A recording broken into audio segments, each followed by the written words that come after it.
Hello and welcome back to another episode of the Debatable Discussions podcast.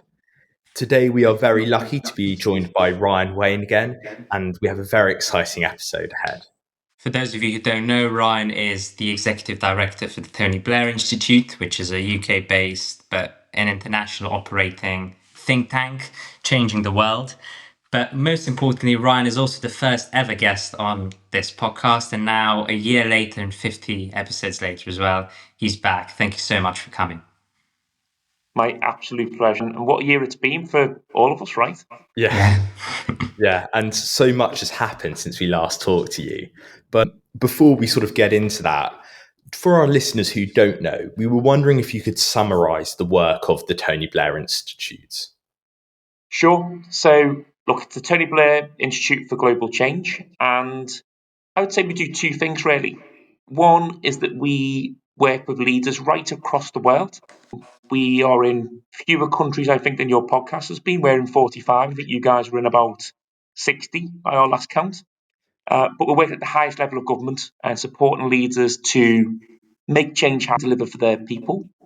And then the bit that I run is the think tank side. So again, the focus is on leaders. They're our audience, but we're developing big, transformative, bold ideas for the future of their countries. And we have a specific focus on the UK and a specific programme of work focused on the UK that we call the future of Britain. Sitting alongside those ideas is also analysis to try and understand why we are where we are. And then I guess we're developing the ideas to do something about that. But the thing that unites both sides of that, the thing that makes the Tony Blair Institute for Global Change what it is the Tony Blair bit. So Tony's my boss, and there's a set of values and a politics that comes with that. But also this commitment to looking into the future, looking at all of the changes that are coming down the line, and trying to harness those both for the leaders that we work with and for those ideas that we develop. And we have this central platform, this idea of the reimagined state, to really trying to rethink the sort of paradigms, if you like, of what we have in play now in order to really start to transform the countries that we work in. What are some of the countries you work in, and sort of what are the policies that you've come, apart from the UK, which we're going to get into just a bit later in a lot more detail? Yeah. So look, we work in a variety of different countries and different regions. If I was to pick a couple of examples, so we supported Senegal during the pandemic on vaccine manufacturing. So that's a big old project in and of itself, and getting a manufacturing plant set up. You can draw a line from there to Malawi. And in Malawi, we supported them on getting satellite internet set up. So what was a long conversation in a country like Malawi about how do we get internet access to everyone, we recognised a growing technology in Starlink. We were able to broker a partnership that saw them get access to internet, high-speed internet, which started to transform some of their public services. And then you move across to Europe, and we work with Albania, for example, and do a whole host of projects there with Edi Rama, the Prime Minister. So it's varied, it keeps us busy, and it's great because it gives us a real source of insight into what's happening around the world. You start to see the issues that are actually quite common between different countries and indeed different continents. But you also get to see some of those differences as well play out. Oh, wow. And sort of closer to home in the UK, the Tony Blair Institute has received quite a lot of attention recently. And it's following on, Ryan, from what you said about your role sort of formulating policy, am I right? And that was mainly around your idea and the Institute's idea for digital IDs. And I think the nature of social media sort of exaggerated it unfairly, I suppose. So what is the importance of digital IDs and how would they work? Yeah, I think we might have spoken about digital IDs on the podcast we did a year ago. So amazing, really, that it's an idea whose time has come, and for good reason. So remember that phrase I used before about reimagining the state? I'm thinking differently about how government interacts with its citizens, how government provides services. I think a digital ID is absolutely key to that. And what a digital ID will allow us to do is start to move towards public services that are a bit more data driven, and as a result become much more personalized, much more efficient, and over time, and this is really ambitious, preventative as well. So you can imagine how that could play out in something like health, but even in education and welfare. But we say about a digital ID that it basically, in a nutshell, it needs to make life as difficult as possible for people who shouldn't be here, and life as easy as possible for people who should. And the government launched it, or at least introduced the idea of it, attached to the immigration debate. And I think they alighted on a really important insight that one of the reasons why we are losing control of our borders, which whatever your view is on immigration, not controlling your borders is never a good thing for a nation state.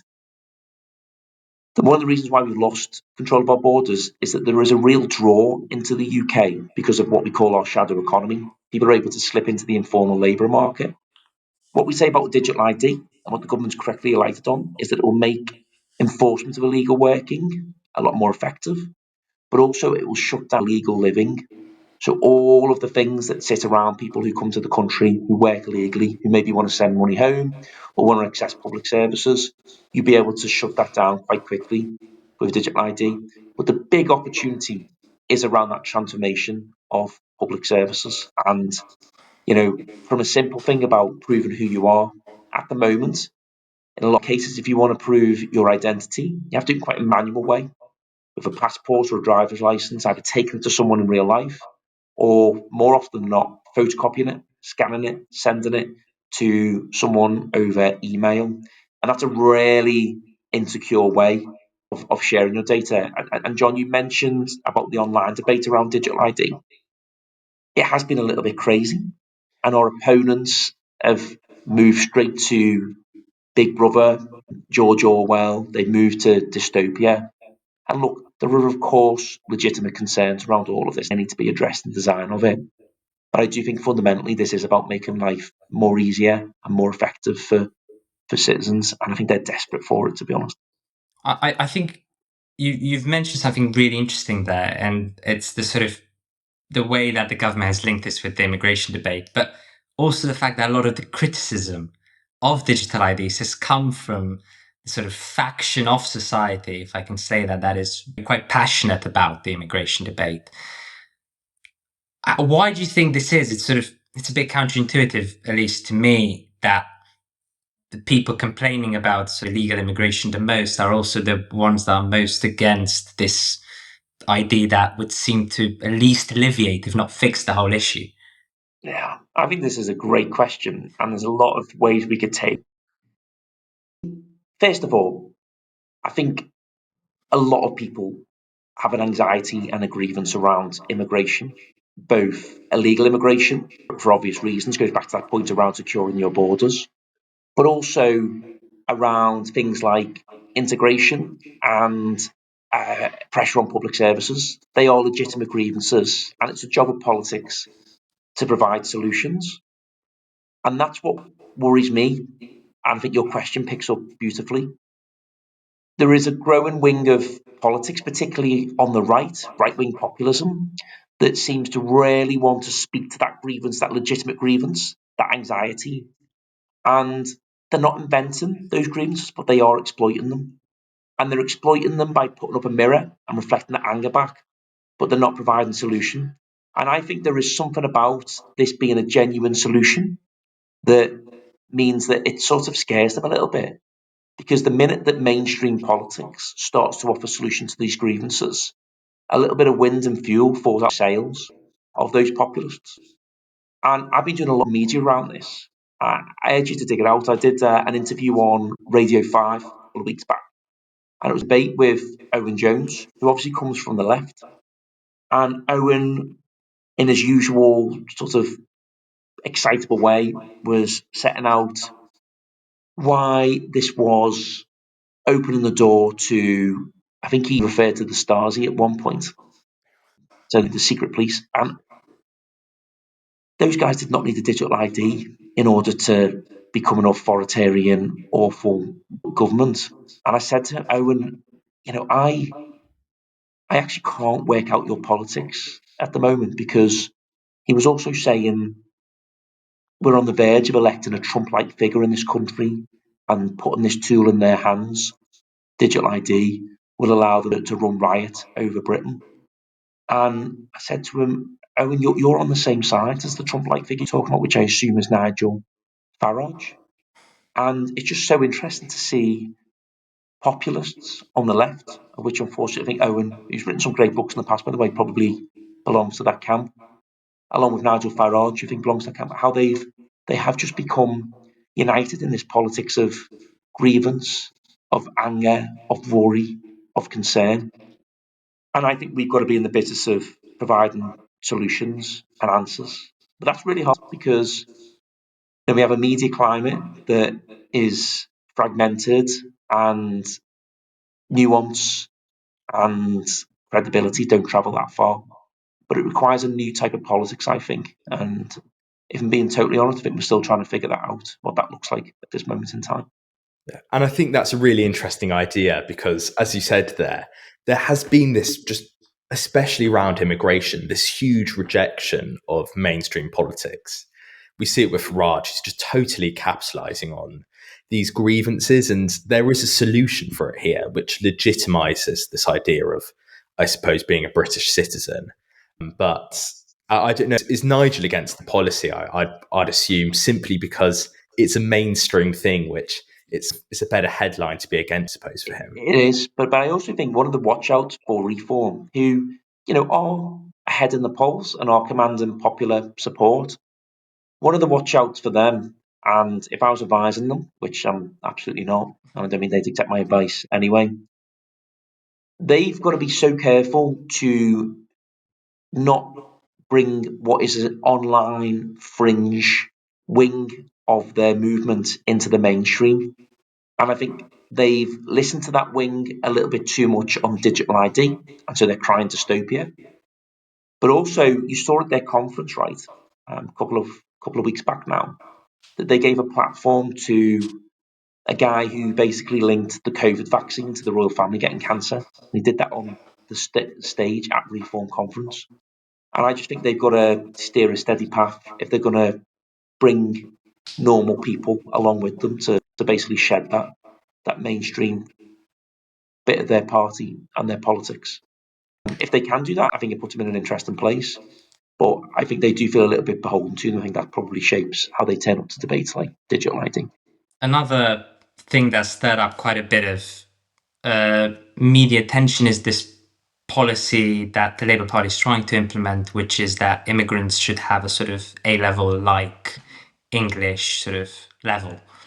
Is the TBI involved in that? Are you advising on current sort of policies across the board, or are you sort of a bit more specialised to issues here and there? Yeah, and we're not involved in that specific policy, but I can give a personal view on this. The idea of people who come to Britain needing to speak English.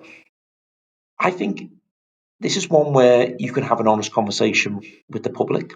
So during the austerity years, one of the things that was cut by the Conservative-led government was ESOL. And ESOL is an abbreviation technical term for basically teaching English to people who don't speak it as their first language. And so you got rid of a lot of the supply of English teaching for people who had come to the country and couldn't speak English. Now, I, on one level, understand that. If you've got to tighten your braces, then it probably makes political sense to say we're going to cut something that has been provided to people who come into the country as migrants. You guys are smart to see the political appeal of that. But fast forward a few years, and where we are now is that we do have large waves of people who've came to Britain legally who don't speak English, and I think that's a massive problem. I think I'm on from the progressive side of politics. I want people speaking a common language. I think we should be proud of this country, and I think it makes total sense that people speak English and that we have a national language. And I think that matters from an economic perspective, because it means that more people can be involved in the workforce. It matters from a public services perspective.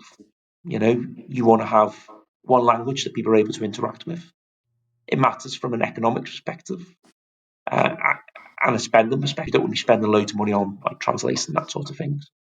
But it also matters from a cultural perspective as well. If we speak a common language, then we can better integrate and, recognise our differences, but also be part of the whole of the nation state and move in the same direction. I think that's really, really important, a thing that progressives should aspire to. So I think you can have a nuanced conversation with the public. I think you can say speaking English should be a requirement. But on the flip side, we are going to have English language provision so that people are expected to learn it, but have the means of learning it as well. And I sometimes feel that's one of the things that's gone out of our politics. We love a soundbite. We love a headline. And what we're missing is those actual solutions that sit underneath that. There's inspiration to be drawn from abroad. I mean, again, sticking with the immigration debate, you look at somewhere like Denmark. Denmark is very strict on asylum seekers and very strict on illegal immigration. They have some really, really tough measures in Denmark. But they're led by a centre-left government. So like the Labour Party here, they're led by a left-leaning government. And they've introduced those strict measures. But they also still spend 0.7% of their GDP on international development. And what they say to the public is, look, we will be really tough on asylum seekers. Our borders will be watertight. People who come here illegally won't have the red carpet rolled out to them. In fact, they're going to find Denmark a very difficult place to navigate. And we will have measures in place that will deport these people. But at the same time, we also recognise why these people are coming to Denmark in the first place. There are economic drivers, environmental drivers, security drivers in their home countries. So let's spend 0.7% on GDP, not to build an international development arm that we can all feel good about ourselves and think about Denmark's place in the world, but where we can really, really think about how we can mitigate some of those issues at source. And I think that's where I will see our politics go to, where we can hold two thoughts in our head at the same time. It's solution-based, and we can have an honest conversation about the policies that we need in order to be the country that we want to be, both internationally and domestically. And I think about that language requirement, I can understand why Sakir introduced it because, as you said there, Ryan, it's vital for integration. And that's where a lot of this anger surrounding immigration has come about. It's about this lack of integration. And in the UK, I think we're a country in Europe with the lowest percentage of people who speak a second language. So it's totally essential almost that you speak the English language for many jobs or for any sort of manner of integration. But carrying on with that earlier subject of Nigel Farage we talked about, from a policy perspective, which you at the TBI analyse, do you think he's a lot of promise but sort of lacks in performance? Nigel Farage. Yes, yeah, and his policies. I think he's an excellent politician. And I mean that from a technical point of view, in the way that you look at a footballer and say they've got a set of skills and they're really good at playing football. I think he's a great communicator. I think he tells stories. I think he connects with people. And I do think he demonstrates leadership in quite a narrow sense, but it's leadership nevertheless. And he is taking people with him. And I think there's a lot to learn on the progressive side from that, frankly. But I also judge my politicians not just on their technical skills and their ability to communicate, but their substance and their ideas and their visions and their ambitions. And I think Farage falls short on pretty much all of those measures. I think he has a regressive view of this country. I think his ambitions for it are pitiful. I think the plans that Reform have put out to the great British public are insulting, frankly. It reminds me a little bit of the Labour manifesto in 2019, where you look at all the policies added together and the cost is just crippling. It's in fact, it's fantastical. It's imaginary. It's impossible. It's make-believe politics. And I think that is genuinely insulting to the people who are looking to that leadership, or looking for that leadership. And I do think Farage does play the politics of division, but maybe not in the way that we on the progressive side. I don't think he's actually stoking those divisions between races and ethnicities, for example, which is often the label that the people on my side of the fence give him. But I think he is stoking a division between, I guess, like a mainstream politics and the rest of the country. Some people talk about elite versus the country. Some people talk about the establishment, about institutions. All of these different terminologies are often interchangeable. And that's really tough because when you actually look at those institutions, the people who make them up and the people who make up politics, they are often good human beings who want to do the best for the country. But I agree with Farage in the sense that those institutions probably aren't working or aren't fit for purpose. But then to denigrate the people in that as bad and to try and turn the country on them, I think is really quite toxic. And we sort of saw this play out a little bit in the US with the January the 6th stuff way back when.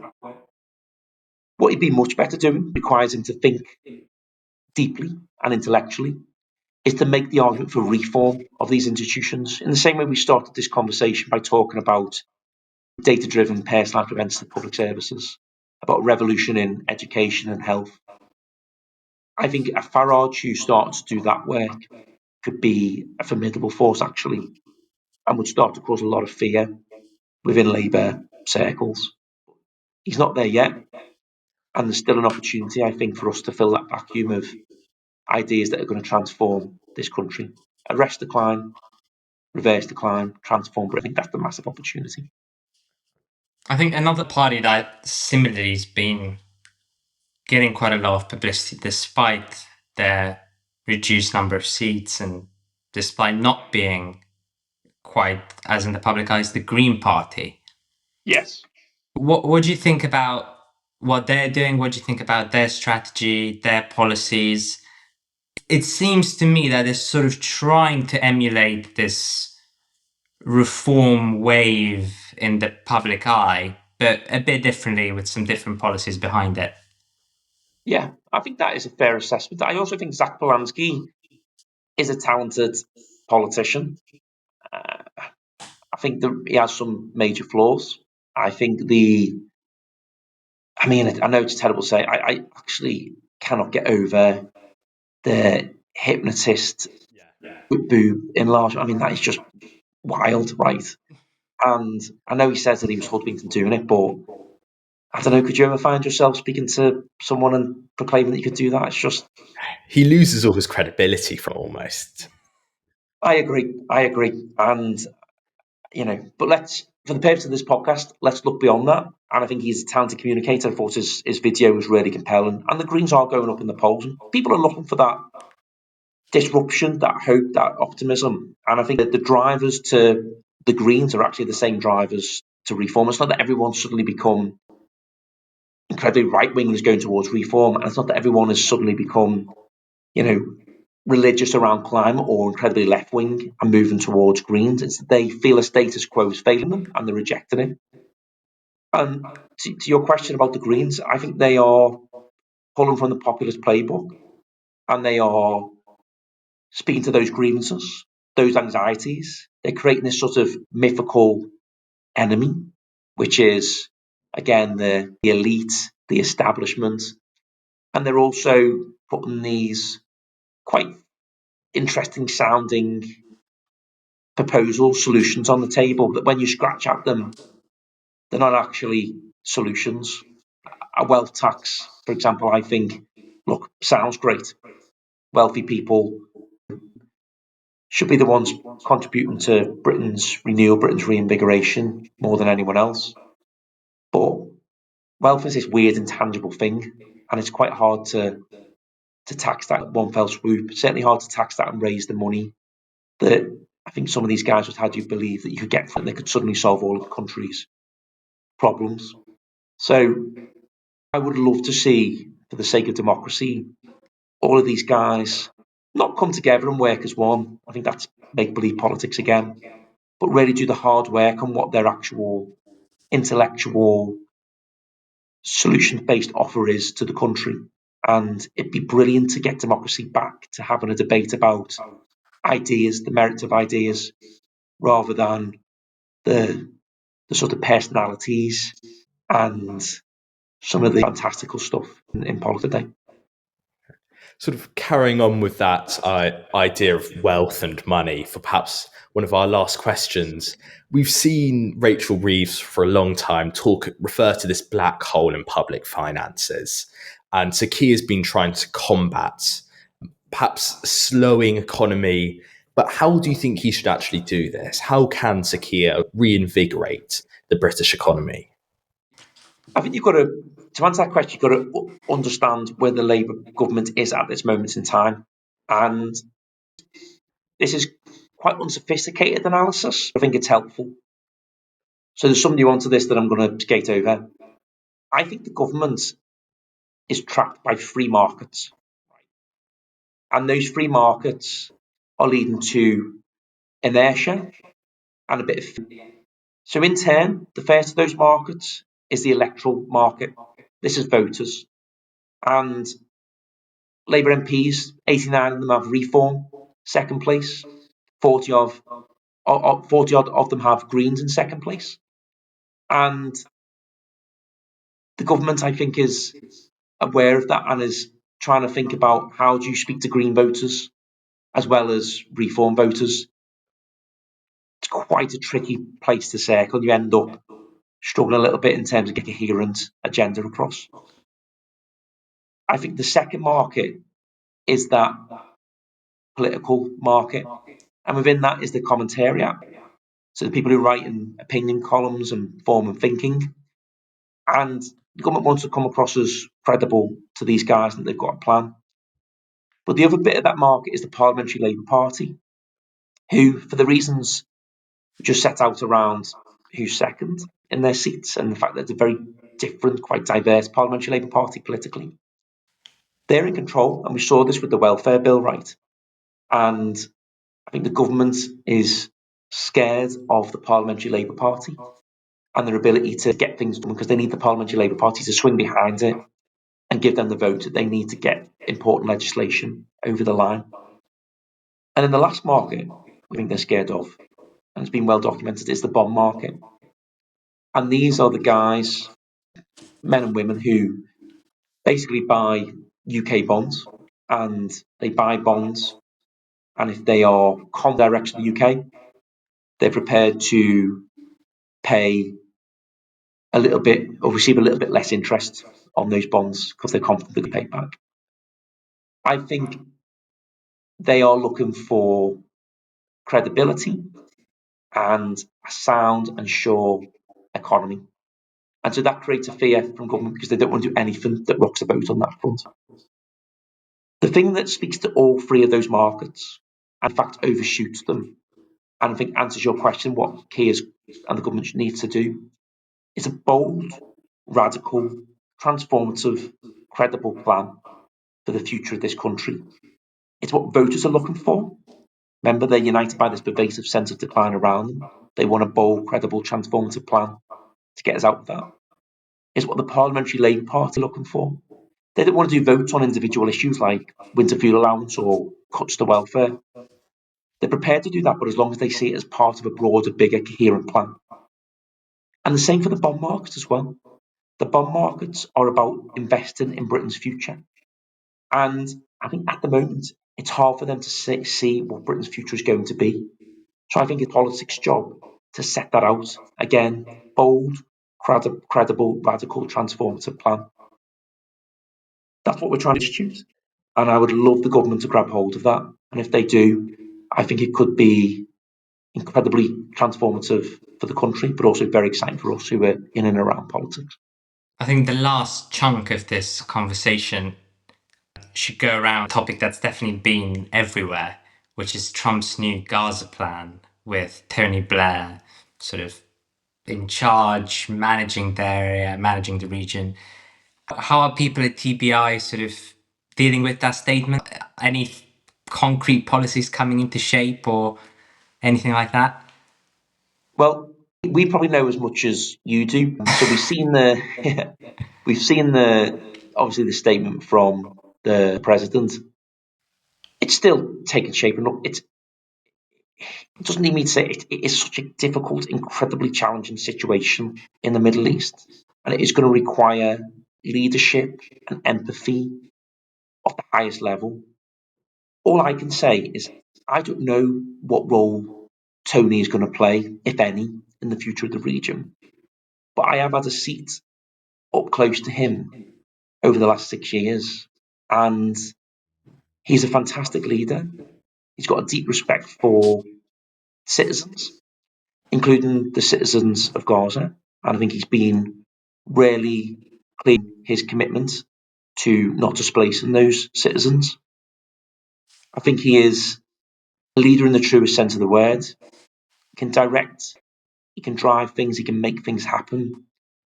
But he also does that bringing people with him and listening to expertise, whether that's the expertise of people with lived experience in the region or expertise of those who have the right ideas and ambitions to drive the country forward. But we need all of that and more.